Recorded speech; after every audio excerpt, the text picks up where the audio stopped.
12 juin 1899. Jésus prépare Louisa à la communion. Comme je devais communier ce matin, je priai mon bon Jésus de venir lui-même m'y préparer avant que le confesseur arrive pour célébrer la Sainte Messe. Autrement, Jésus, comment pourrais-je te recevoir, moi si méchante et mal disposée? Pendant que je priais ainsi, mon Jésus se montra heureux de venir, et en le voyant, j'ai eu l'impression qu'il me pénétrait de ses regards très purs et étincelants de lumière. Comment expliquer ce que ces regards produisaient en moi? Pas l'ombre d'une petite poussière lui échappait. Je préférerais ne pas parler de ces choses, vu que les opérations de la grâce peuvent difficilement s'exprimer par des mots, et qu'il y a grand risque de déformer la vérité. Mais Dame Obéissance ne veut pas que je me taise, et quand elle exige quelque chose, on doit fermer les yeux et se soumettre sans rien dire. Étant une dame, elle sait se faire respecter. Je poursuis donc ma narration.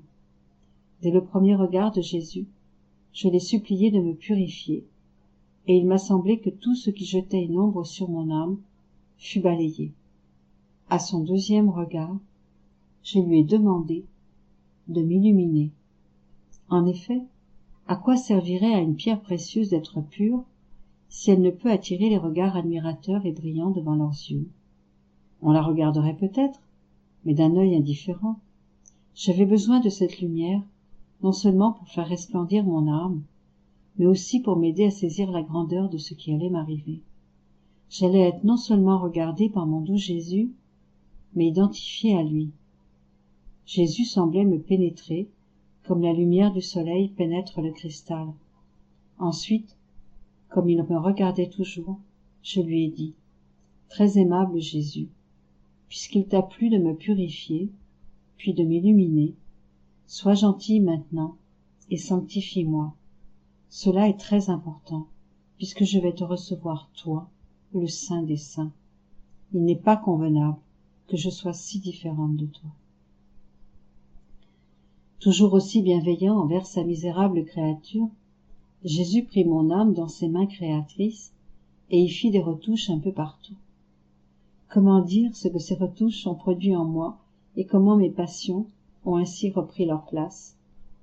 Sanctifiées par ces touches divines, mes désirs, mes penchants, mes affections, les battements de mon cœur et tous mes sens furent complètement transformés, et sans se bousculer comme avant, ils formèrent une douce harmonie aux oreilles de mon cher Jésus.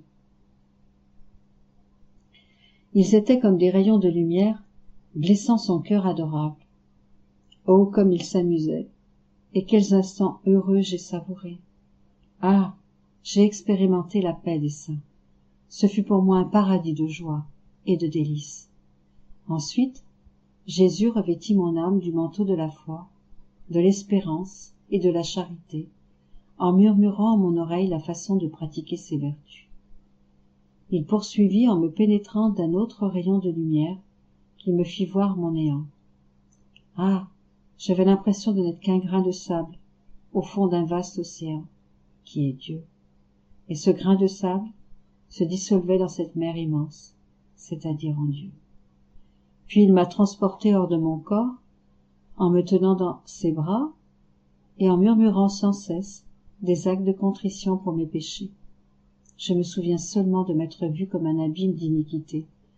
Ah Seigneur, combien j'ai été ingrate envers toi.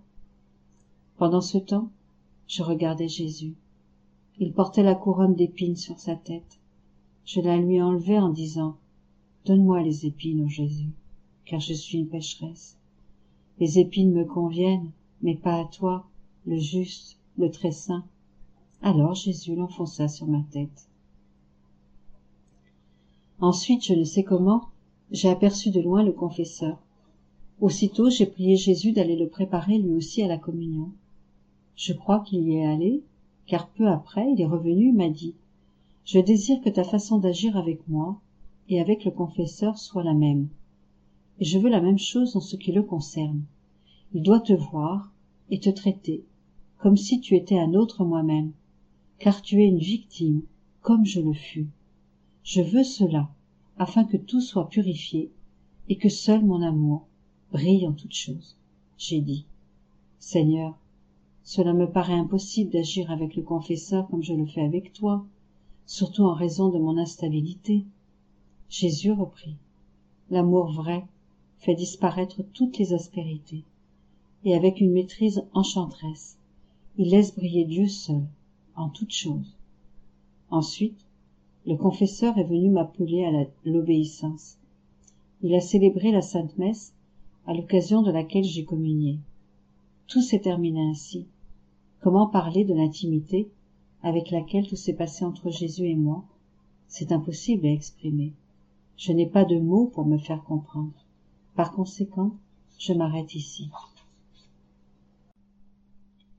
12 juin 1900. Ce matin, quand mon aimable Jésus vint, je lui ai dit, « Seigneur, que fais-tu? Il me semble que tu vas trop fort avec ta justice. » Comme je voulais continuer de parler, pour excuser la misère humaine, Jésus m'imposa le silence en me disant, « Garde le silence, si tu veux que je reste avec toi. Viens, embrasse-moi et honore tous mes membres souffrants par tes actes d'adoration habituels. » J'ai commencé par sa tête, et ensuite, un à un, j'ai passé à chacun de ses autres membres. Oh, combien de blessures profondes et horribles couvraient son très saint corps. À peine eus-je fini qu'il disparut, me laissant avec très peu de souffrance, et avec la frayeur qu'il allait déverser son amertume sur les gens, cette amertume qu'il n'avait pas eu la bonté de déverser sur moi. Après quelque temps, le confesseur vint, et je lui racontai ce que je venais de vivre.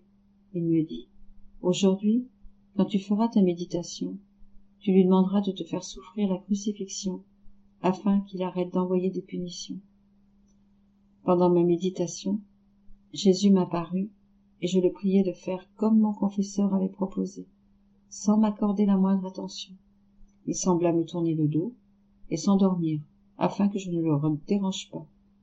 Je me sentis mourir de peine, parce qu'il ne donnait pas suite à la demande de mon confesseur. Ramassant mon courage, je le pris par le bras pour le réveiller, et je lui dis, « Seigneur, que fais-tu? Est-ce là tout le respect que tu as pour ta vertu favorite d'obéissance? Où sont toutes les louanges que tu as dites concernant cette vertu? Où sont les honneurs que tu lui as prodigués, au point de dire que tu es secoué par elle, que tu ne peux lui résister, et que tu te sens subjugué par l'âme qui la pratique? Et maintenant, il semble que tu ne te soucies plus d'elle? » Pendant que je disais cela, et bien d'autres choses, qui demanderaient beaucoup de temps, si je voulais les écrire, Jésus béni fut secoué comme par une très vive douleur. Il poussa un cri et, sanglotant, me dit, « Moi non plus, je ne veux pas envoyer de punition, mais c'est la justice qui me force à le faire. Cependant, toi, par tes paroles, tu me piques au vif. Tu touches à une chose très délicate pour moi, une chose que j'aime beaucoup, au point que je n'ai pas voulu d'autre honneur ou titre que celui de l'obéissance. Ce n'est donc pas parce que je ne me soucie pas de l'obéissance que je ne te fais pas partager les souffrances de la croix. C'est la justice qui me force à agir ainsi. » Après qu'il eut dit cela, il disparut en me laissant contente, mais avec un déplaisir dans mon âme, comme si mes paroles avaient été la cause du cri du Seigneur. « Daigne me pardonner, ô mon Jésus. » 12 juin 1913. Se fusionner avec Jésus forme la très sainte Trinité en l'âme. Pendant que je priais, j'unissais mes pensées aux pensées de Jésus, mes yeux aux yeux de Jésus, et ainsi de suite, avec l'intention de faire ce que Jésus fait avec ses pensées, ses yeux, sa bouche, son cœur, etc. Et comme il me semblait que les pensées de Jésus, ses yeux, etc., se diffusaient pour le bien de tous, il me semblait également que, moi aussi, uni à Jésus, je me diffusais pour le bien de tous. Je me disais, quelle sorte de méditation je fais? Ah, je ne suis plus bonne à rien. Je ne suis même plus capable de réfléchir sur quoi que ce soit. Mon toujours aimable Jésus me dit, « Ma fille, que dis-tu? Tu t'affliges pour ça? Plutôt que de t'affliger, tu devrais te réjouir, car, quand tu méditais et faisais de belles réflexions, tu n'épousais que partiellement mes qualités et mes vertus, alors que, actuellement, puisque la seule chose que tu es capable de faire est de t'unir et de t'identifier à moi, tu me prends tout entier. Bonne à rien quand tu es seul, tu es bonne à tout quand tu es avec moi. Tu veux alors le bien de tous, et ton union à mes pensées donne vie à de saintes pensées chez les créatures. Ton union à mes yeux donne vie à de saints regards chez les créatures. Ton union à ma bouche donne vie à de saintes paroles chez les créatures. Ton union à mon cœur, à mes désirs, à mes mains, à mes pas, à mes battements de cœur donne plein de vie. Ce sont de saintes vies, puisque la puissance créatrice est avec moi, et que, par conséquent, l'âme qui est avec moi crée et fait tout ce que je veux. Cette union entre toi et moi, pensée à pensée, cœur à cœur, etc., produit en toi au plus haut degré la vie de ma volonté et la vie de mon amour. Par cette vie de ma volonté, le Père est formé, et par cette vie de mon amour, le Saint-Esprit est formé. Par les actes, les paroles, les travaux, les pensées, et tout ce qui provient de cette volonté et de cet amour, le Fils est formé. Voilà donc la Trinité en ton âme. Ainsi, si nous voulons opérer, il est indifférent que nous opérions par la Trinité se trouvant dans le ciel, ou la Trinité se trouvant dans ton âme, sur la terre. C'est pourquoi je continue d'éloigner tout le reste de toi, même s'il s'agit de choses saintes et bonnes, pour pouvoir te donner le meilleur et le plus saint, c'est-à-dire moi, et pour pouvoir faire de toi un autre moi-même, pour autant que cela est possible pour une créature. Je crois que tu ne te plaindras plus, n'est-ce pas? Je lui dis, ah Jésus, je sens plutôt que je suis devenue très mauvaise, et le pire est que je suis incapable d'identifier cette méchanceté en moi, pour qu'au moins je puisse tout faire pour l'éliminer. Jésus reprit, arrête, arrête, tu veux aller trop loin dans tes pensées personnelles. Pense à moi, et j'aurai soin de ta méchanceté aussi. As-tu compris? 12 juin 1918. Jésus a mis les créatures à l'abri, en les recouvrant de son humanité, mais elles se placent à l'extérieur, exposées aux coups. Me trouvant dans mon état habituel, j'ai dit à mon toujours aimable Jésus, « Comment est-ce possible? Tu as tout fait pour nous. Tu as satisfait pour tous, en toutes choses. Tu as rétabli la gloire du Père au nom des créatures, de telle sorte que tous soient recouverts d'un manteau d'amour, de grâce et de bénédiction.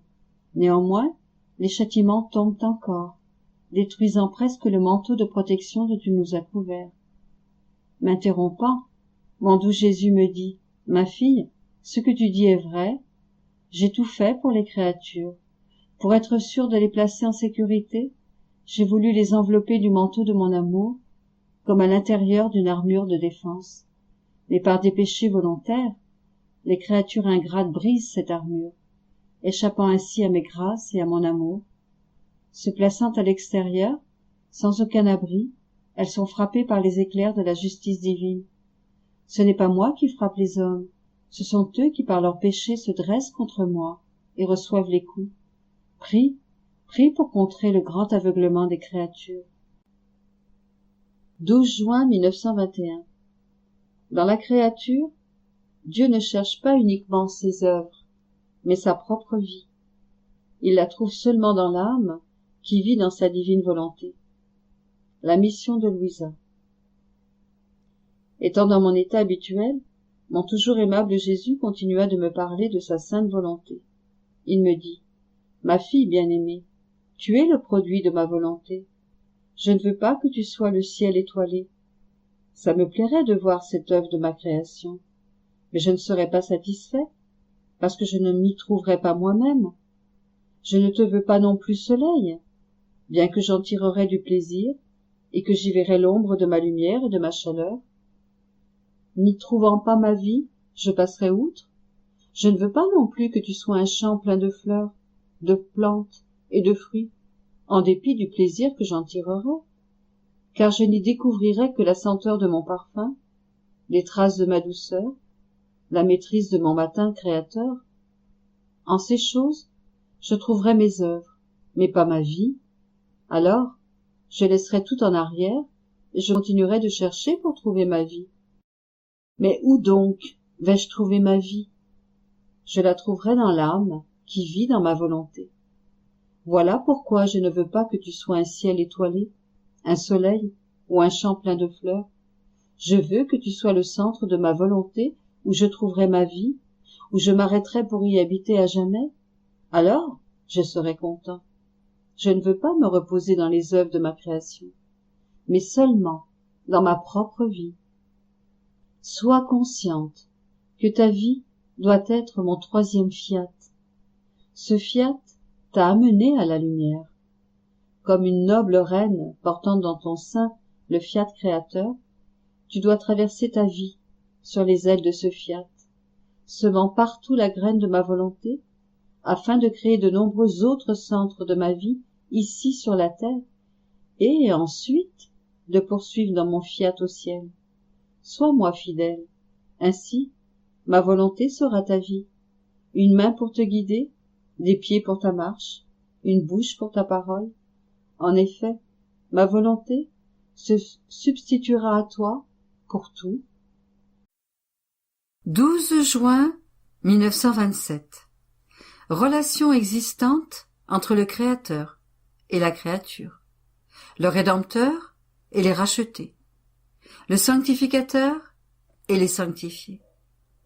Qui sera capable de lire les divins caractères? Je suivais à ma manière habituelle les actes du divin fiat afin de réparer et rétablir les relations entre le Créateur et la créature, le Rédempteur et les rachetés, le Sanctificateur et les sanctifiés, relations brisées par la volonté humaine. Et mon bien-aimé Jésus me dit: ma fille, celle qui veut connaître toutes les relations qui existent entre le Créateur et la créature et conserver les liens existants, doit laisser ma divine volonté régner en elle, de façon absolue. En fait, puisque la vie de ma volonté est présente dans toute la création, elle formera une seule et unique vie pour toutes les choses créées. Et comme la vie est une, elle comprendra leur langage et les relations qui existent avec son Créateur. Chaque créature parle avec son Créateur et possède les caractères lisibles de mon divin fiat. Mais sais-tu qui est capable d'entendre leur voix, de comprendre leur langage céleste et de lire les divins caractères que chaque chose créée a imprimés en elle? C'est celle qui possède ma volonté. Cette créature a l'ouïe qui lui permet d'entendre leur voix, l'intelligence pour les comprendre, les yeux pour lire les divins caractères, qu'avec tant d'amour, son Créateur a imprimé en chaque chose créée. Par contre, la créature qui ne laisse pas régner en elle ma volonté se trouve dans l'état de celui qui est sourd et ne peut pas entendre, stupide et ne peut pas comprendre, et qui n'a pas étudié la variété des langues. On peut bien lui parler, mais il ne comprend rien. De la même manière, pour maintenir les relations existantes entre le Rédempteur et les rachetés, et pour les connaître, il faut étudier ma vie. Chacune de mes paroles, de mes œuvres et de mes souffrances, chacun de mes pas et de mes battements de cœur étaient des liens avec lesquels je suis venu m'attacher les rachetés. Mais qui est attaché? Celui qui étudie ma vie et cherche à m'imiter. En m'imitant, la créature reste attachée à mes paroles, à mes œuvres, à mes pas, etc. Elle reçoit leur vie et aura l'ouïe pour être capable d'écouter tous mes enseignements, l'esprit pour les comprendre et les yeux pour lire tous les caractères imprimés en moi lorsque je suis venu racheter l'humanité. Et si la créature ne fait pas cela, les caractères de la rédemption seront pour elle illisibles. Ce sera pour elle un langage étranger, et les relations et les liens de la rédemption ne seront pas en vigueur. La créature sera toujours l'aveugle-né de tous nos biens, dont nous voulions l'enrichir. Et celle qui veut connaître et recevoir tous les liens et les relations de sainteté doit aimer le sanctificateur. Le Saint-Esprit dépose ses flammes sur le chemin de celle qui aime vraiment, et il la lie avec les relations de sa sainteté. Sans amour, il n'y a pas de sainteté, parce que les liens d'une sainteté véritable sont déjà brisés. Mon Jésus a gardé le silence, mais je suis restée tout immergée dans le fiat suprême. Puis, mon Dieu bien-aimé a ajouté « Ma fille, celui qui vit dans ma volonté voit de la lumière, et tout comme la lumière est ainsi faite que celui qui la voit s'en réjouit, d'autres peuvent aussi la voir et s'en réjouir. Il en est ainsi pour ma volonté, en se donnant à l'âme comme lumière et en la revêtant complètement, ma volonté, sans quitter celle qui la possède, se transporte entièrement au dehors et illumine chaque pensée de la créature. Elle transporte sa parole au dehors et illumine les paroles des autres. Elle transporte au dehors ses œuvres et ses pas, et illumine les œuvres et les pas des autres. La lumière possède la véritable et parfaite ubiquité, et tout en étant une, elle a la vertu de se transporter à l'extérieur pour tous ceux qui veulent en profiter et la voir. Le soleil n'est-il pas un? Et pourtant, combien peuvent le voir et en profiter? Bien plus encore, le soleil de ma volonté, que l'âme voit en se remplissant entièrement de sa lumière. Bien que ce soleil soit un, il possède la vertu de se transporter au dehors pour chaque parole, chaque pas, etc. Et il forme l'enchantement de sa divine lumière. 12 juin 1928. Comment Dieu ressent à nouveau la joie des premiers jours de la création. L'enchantement que la divine volonté produira pour la volonté humaine. Exemple du soleil. Quand et où eut lieu le mariage avec l'humanité, et quand il sera renouvelé. Je continue ma ronde dans les actes accomplis par le divin fiat dans la création et qu'il conserve dans sa main jusqu'à maintenant, avec autant de puissance et de sagesse que s'il répétait l'acte déjà accompli, alors que ce n'est pas autre chose que la continuation d'un acte unique. Mon esprit se transportait dans le paradis lorsque mon doux Jésus me dit « Ma fille, lorsque tu fais ta ronde dans ma volonté pour retracer tous ces actes, les courtiser, les aimer et les rendre un avec les tiens, et que tu arrives au paradis, les joies, les fêtes et le bonheur éprouvés par notre divinité dans la création sont renouvelés. Oh, comme te voir te couler dans le soleil, le vent, la mer et dans les cieux, nous rappelle avec force les vols rapides de la première créature, lorsqu'elle sortit de nos mains créatrices. De fait, comme Adam était dans l'unité de notre volonté, de tous nos actes accomplis dans la création pour l'amour de lui, son acte était unique, et par ce seul acte, il nous apportait tous les nôtres, comme en triomphe. Il nous apportait ainsi toutes les joies et toutes les choses que nous avions répandues, ordonnées et harmonisées dans l'univers tout entier. Oh, comme nous étions heureux de le voir si riche, si fort, si puissant, et d'une beauté ravissante, venir vers nous, doté de toutes nos œuvres, et nous les apportant pour nous rendre heureux et nous glorifier, et pour vivre heureux avec nous. Aussi, en te voyant continuer ses envols et aller partout faire ta ronde, nous voyons combien peut être belle la vie de la créature dans notre volonté. Il semble qu'elle veuille entrer dans tous nos actes. Elle veut tout prendre. Mais pour en faire quoi? Pour tout nous donner et pour nous rendre heureux.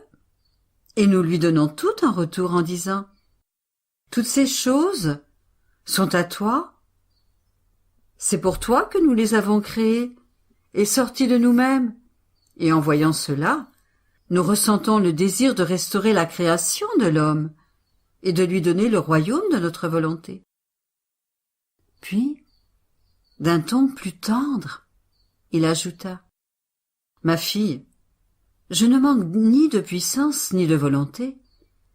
C'est donc à moi de relever l'homme décadent et de le restaurer, car la volonté humaine a fait de l'œuvre de nos mains créatrices une ruine. »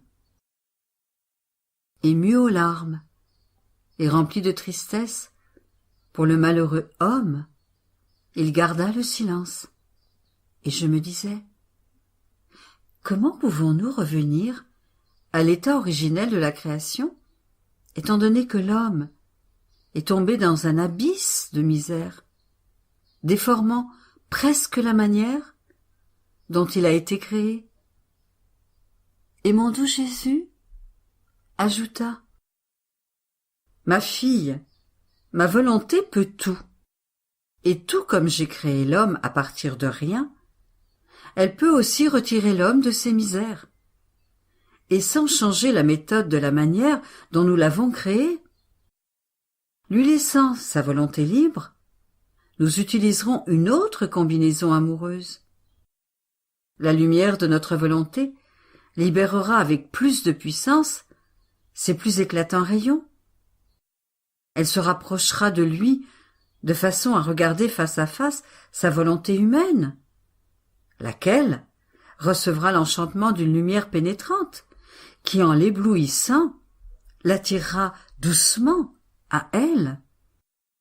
Et la volonté humaine, attirée par une lumière si radieuse et d'une aussi rare beauté, aura le désir de voir ce qui est si beau dans cette lumière.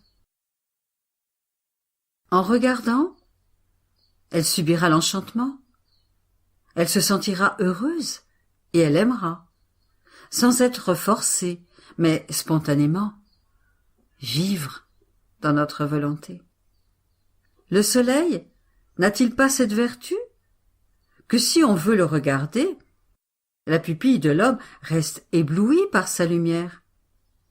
Et si l'œil veut regarder, il ne voit rien d'autre que de la lumière. Car la puissance de la lumière empêche la pupille de voir toutes les choses qui l'entourent. Et si l'homme est obligé de baisser les yeux pour se libérer de la lumière, c'est parce que l'excès de lumière le gêne, et il ne se sent pas bien. Mais s'il se sentait bien, il ne retirerait pas facilement ses pupilles de la lumière du soleil. Par contre, la lumière de ma volonté ne gênera pas les pupilles de l'âme. Au contraire, l'âme aura le bonheur de voir les actes mêmes de la volonté humaine transformés en lumière, et elle désirera ardemment que cette lumière libère plus puissamment ses rayons, afin de voir ses actes dans l'enchantement et la beauté de cette divine lumière. Ma volonté a le pouvoir de résoudre le problème de l'homme, mais elle doit utiliser un acte plus excessif, de plus grande magnanimité de notre fiat suprême. Toi, par conséquent, prie et plaide en faveur d'une cause si sainte au nom des pauvres créatures. Après cela, comme c'était le jour de la fête Dieu, je me disais que ce jour était la fête du mariage que le bienheureux Jésus a fait avec les âmes dans le très saint sacrement de l'amour. Et mon bien-aimé Jésus se manifesta en moi, me dit « Ma fille, le vrai mariage avec l'humanité a été fait dans la création. Rien ne manquait, ni à l'âme, ni au corps. Tout était fait dans une somptuosité royale.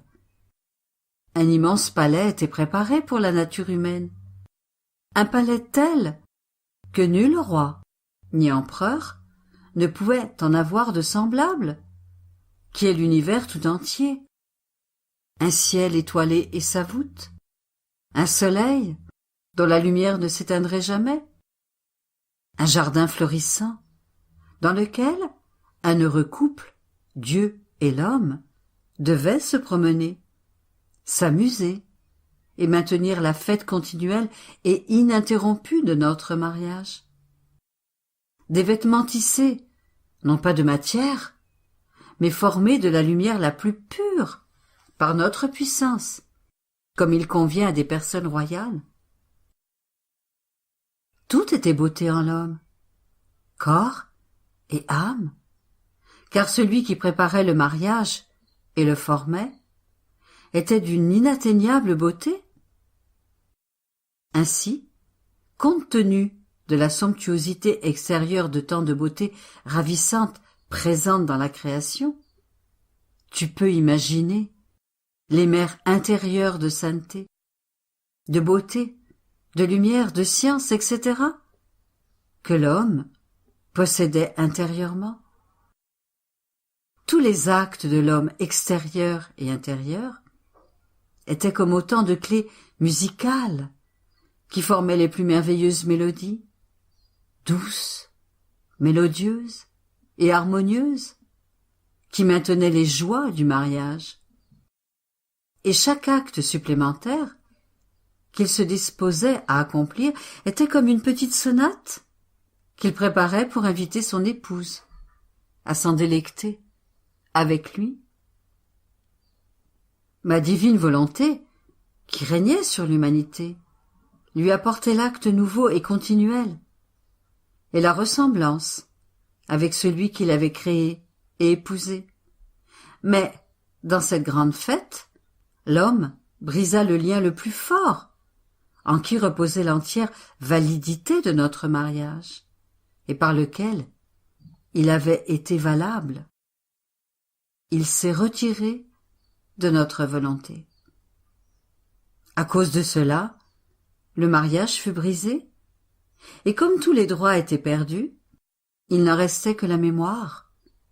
Mais la substance, la vie et les effets avaient disparu. Or, le sacrement de l'Eucharistie, dans lequel mon amour surabondait de toutes les façons imaginables, ne peut pas être appelé le premier, ou le véritable mariage de la création.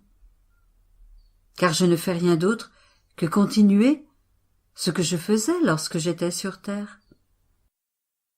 Selon les besoins des âmes, je me fais, avec certains, médecin compatissant, afin de les guérir. Avec d'autres, maître, pour les instruire. Avec d'autres, père, pour leur pardonner. Et avec d'autres, lumière, pour leur donner la vue. Je donne de la force aux faibles, du courage aux timides, de la paix aux inquiets. En somme, je continue ma vie rédemptrice et de vertu. Cependant, toutes ces misères excluent le mariage. Un jeune homme n'épouse pas une jeune femme malade. Tout au plus, il attendra qu'elle recouvre la santé. Ni une jeune femme faible et qui l'offense très souvent. Et si le jeune marié est un roi et qu'il l'aime, tout au plus attendra-t-il que la mariée soit en bonne santé, qu'elle l'aime, que sa condition devienne un peu plus satisfaisante et ne soit plus aussi inférieure à la sienne. Or, la condition dans laquelle se trouve cette pauvre humanité est encore celle d'une pauvre malade. Et j'attends que ma volonté soit connue et qu'elle règne parmi les créatures, car c'est elle qui lui rendra la santé véritable, les vêtements royaux et une beauté digne de moi. C'est alors que je formerai de nouveau le véritable et originel mariage. 12 juin 1932. La créature qui vit dans notre volonté trouve toutes nos œuvres en acte et accomplit pour elle. Celle qui vit dans la divine volonté joue le rôle d'une brise pour les œuvres divines. Ma petite âme tourne toujours dans le divin fiat. Elle ressent le besoin irrésistible de vivre en lui, parce qu'en lui, tout est mis à ma disposition, tout est à moi. C'est comme une invitation secrète que me font toutes les choses créées dans les profondeurs de mon cœur, en me disant, de leur voix muette, « Viens en nous, viens nous posséder et jouir de toutes les belles œuvres que le Créateur a faites pour toi et pour nous donner à toi. » Oh, quel doux enchantement contient la création vue à travers les voiles de la divine volonté. Mais ma petite âme était tout absorbée dans le doux enchantement de la création. Lorsque mon bien-aimé Jésus, refaisant sa petite visite, me dit « Ma bienheureuse fille, pour la créature qui vit dans ma divine volonté, tout est présent, et le passé et l'avenir n'existent pas pour elle. Tout est en acte. Comme elle entre dans l'ordre divin, notre bonté paternelle ne veut pas donner un amour passé, conservé dans la création, ni un amour qui devrait venir. Cela ne percerait pas le cœur de la créature, parce qu'il lui semblerait que l'amour qui sortit de notre sein dans la création était un amour et des œuvres qui n'étaient pas pour elle, et l'amour et les œuvres de l'avenir lui paraîtraient un amour et des œuvres à espérer. D'autant plus que pour nous, le passé et le futur n'existent même pas. Le passé et l'avenir sont pour la créature qui vit en dehors de notre volonté, parce qu'elle ne regarde que l'apparence de nos œuvres et non l'intérieur, tandis que la créature qui vit dans ma volonté voit nos œuvres à l'intérieur de nous, et elle voit notre création continuelle pour chaque créature. De sorte que l'heureuse créature qui vit dans notre vouloir, nous lui faisons voir et toucher de la main notre acte en train d'étendre le ciel, de créer le soleil, le vent, l'air, la mer, etc. Le tout pour elle, et elle voit et comprend avec clarté notre amour intense en créant toutes choses pour elle.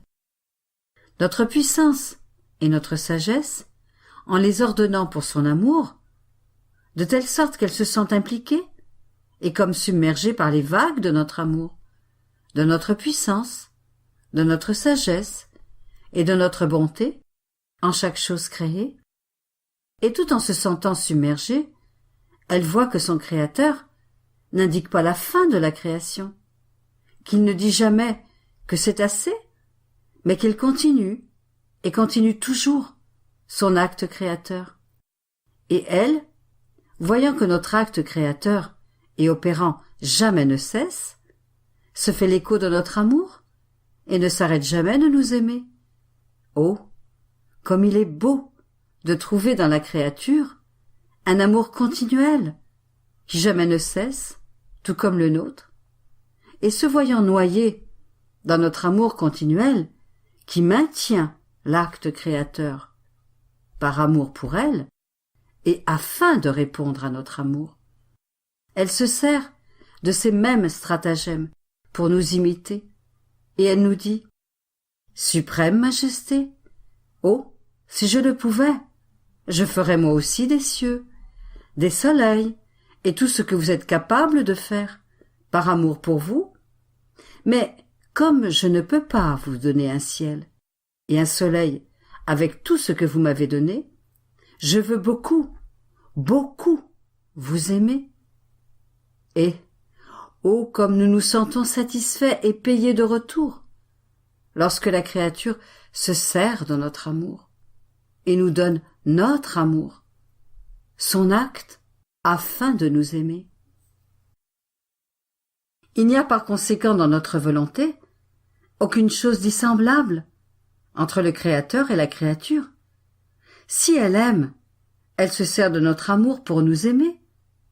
Si elle travaille, elle œuvre dans nos œuvres, et elle n'aime ni ne travaille en dehors de notre amour, ni de nos œuvres. On peut dire que notre amour est le sien, que son amour est le nôtre, et que nous avons fait ensemble nos œuvres. Ainsi la vie, dans notre vouloir, nous félicite, nous et la créature, parce que nous l'avons créée pour nous, et que nous voulons avoir à faire quelque chose avec elle. Nous voulons être ensemble, travailler ensemble, nous féliciter l'un l'autre, et nous aimer l'un l'autre ensemble. Notre dessein n'était pas de la tenir à distance, non, non, mais d'être ensemble et de la fusionner en nous. Et afin de la garder absorbée, nous lui avons donné notre acte créateur et agissant, qui en créant les choses formait ces vagues d'amour et ouvrait des veines de bonheur dans la créature, de telle sorte qu'elle ne devait pas seulement sentir en elle notre volonté, notre vie palpitante et agissante, mais la mer immense de nos joies et de notre bonheur, pour sentir le paradis dans son âme. Et ce n'est pas seulement la création qui est toujours en acte, mais aussi la rédemption. Et la créature qui vit dans ma divine volonté ressent l'acte continuel de ma descente du ciel sur la terre. Et c'est réellement pour elle, pour son amour que je descends. Et elle me reçoit. Elle est conçue en moi, renaît en moi, vit avec moi et meurt avec moi, afin de ressusciter avec moi. Il n'est rien que j'ai fait qu'elle ne veuille refaire avec moi, si bien que je la sens inséparable de la création, inséparable de la rédemption et de tout ce que j'ai fait. Et si elle est inséparable de toutes nos œuvres, de ma vie elle-même, que ne donnerais-je pas à celle qui vit dans notre volonté? Comment ne pas tout centraliser en elle? Mon amour ne pourrait le supporter si je ne le faisais pas. Par conséquent, si tu veux que tout vive dans ma volonté, je ne sais pas comment faire les choses à moitié. Et tu auras le grand bien de sentir notre œuvre en acte continuel. Et, oh, comme tu comprendras à quel point tu as été aimé par ton Créateur, et combien tu es obligé de l'aimer. Après quoi, je m'abandonnai dans les bras de la divine volonté, mais mon esprit était troublé à cause de certains souvenirs douloureux, et mon doux Jésus, touché de compassion pour moi, est venu me bénir. Sa bénédiction a été une rosée bienfaisante qui m'a redonné le calme parfait. Et je me sentais comme une enfant toute timide, sortie et libérée d'une tempête. Et mon bien-aimé Jésus, toute bonté, me dit: Ma bonne fille, courage, n'aie pas peur, car le courage est une arme puissante qui tue la frilosité et chasse toute crainte. Mets tout de côté et viens dans ma divine volonté former ta brise pour souffler sur toutes nos œuvres. Elles sont toutes ordonnées dans notre fiat, mais elles ne se meuvent pas toutes seules. Elles veulent la brise des créatures pour aller vers elles, et si la brise est forte, elles courent, elles volent, pour être les porteuses des biens que possède chacune de nos œuvres, si bien que l'âme, qui entre dans notre volonté, s'unit en entrant avec nos actes pour faire les siens dans les nôtres, et en s'unissant, la créature forme une brise, et avec la force même de notre volonté, met en mouvement, appelle, enchante, renforce toutes nos œuvres, avec sa douce et pénétrante brise, et elle les met en marche vers les créatures. Oh, combien nous en sommes heureux, combien nous languissons après cette douce et revigorante brise que la créature nous apporte dans notre vouloir. Par conséquent, sois attentive, ne perds jamais la paix. Sinon, tu ne pourras venir dans notre volonté pour former ta brise, les doux réconforts, la fraîcheur de ton amour ardent et le mouvement pour nos œuvres, car il n'entre pas dans notre vouloir que par ces âmes pacifiques, et il n'y a pas de place pour les autres.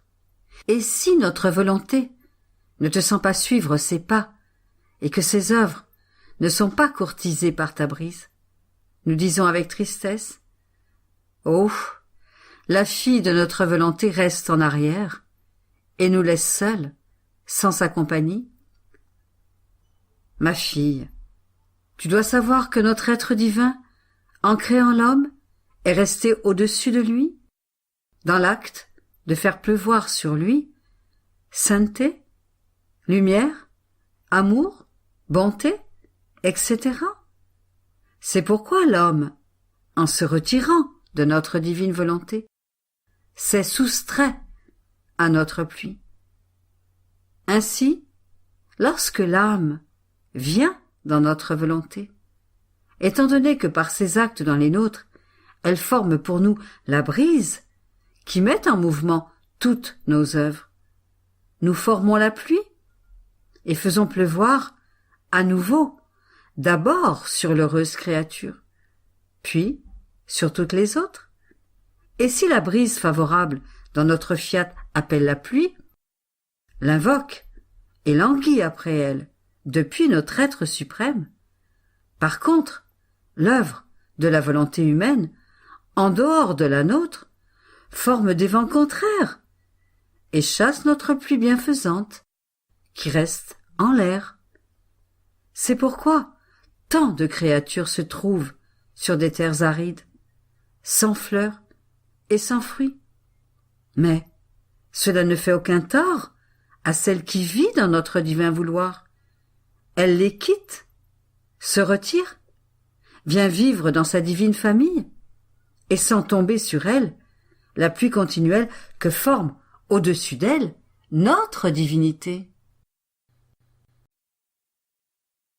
12 juin 1938. Vérité porteuse de semences divines. Comment les connaissances forment de nouvelles vies divines, échange de gloire que l'on aura au ciel. Celle qui vit abandonnée dans les bras de Jésus est sa préférée. Je reviens toujours dans le divin vouloir. Son immensité est telle que lorsque je suis dans sa mère, pour y embrasser tous ses actes, il me faudrait pour cela des siècles, et même alors, ce ne serait pas suffisant.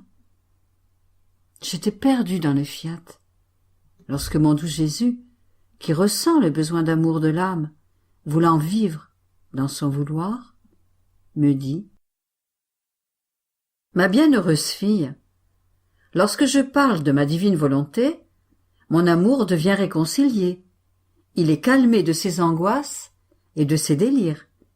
Il trouve un doux repos dans ma parole, dans les vérités que je manifeste, parce qu'il voit que son amour prend place dans les créatures pour être aimé à nouveau, et que ma volonté forme sa vie.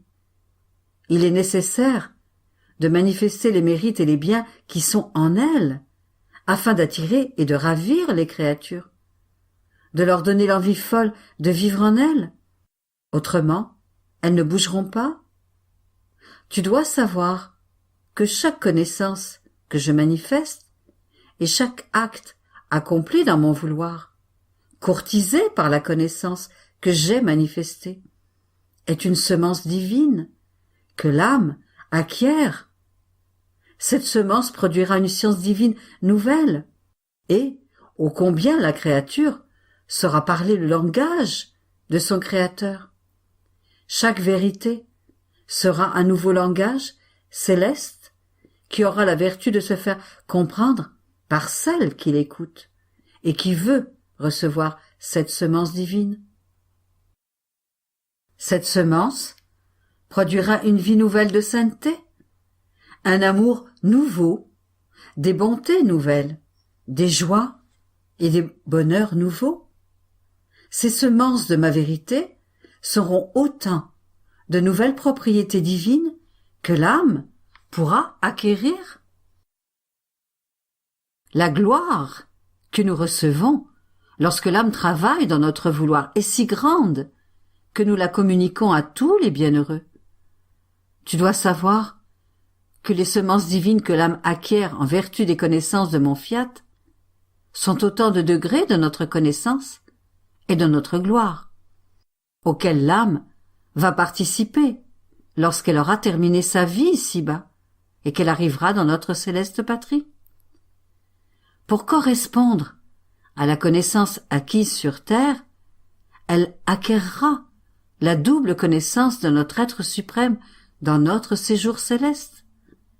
Et chaque semence divine qu'elle aura reçue sera un degré de gloire, de joie et de bonheur, de sorte que le bonheur, la joie, la gloire des bienheureux seront proportionnés à la connaissance qu'ils auront eue de nous.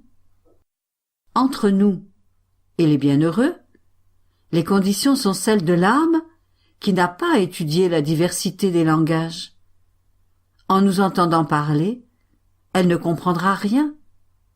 De plus, ces âmes ne pourront pas enseigner la variété des langages pour pouvoir gagner un haut salaire.